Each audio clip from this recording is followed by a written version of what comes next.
یہ ہے کراچی کی بغیر لاٹھی گولی کی سرکار، جی ہاں سٹی وارڈنز، اور یہ یقینی طور پر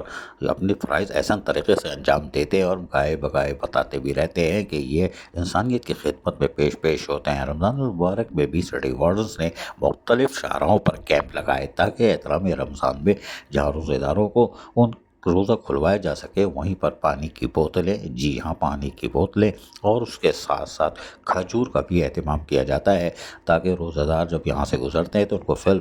روزہ افطار کرنے کی پوری سہولت فراہم کی جائے تاکہ وہ فاقہ نہ ہو، اور یقیناً مغرب کی اذان کے ساتھ ہی روزہ کھولنا افضل ہے۔ اور یہی وجہ ہے کہ سٹی وارڈن اس کام میں مختلف شاہراہوں پر کیمپ لگا کے یہ فرائض انجام دے رہے ہیں۔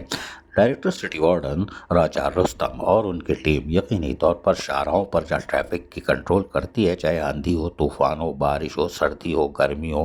گرد آلود ہوائیں چل رہی ہوں، ان کو اس سے کوئی سروکار نہیں ہوتا اور یہ فرائض انجام دے رہے ہوتے ہیں، لیکن ان کی طرف کوئی نہیں دیکھتا، لیکن یہ لوگوں کی طرف دیکھتے ہیں۔ اور کراچی میں ہر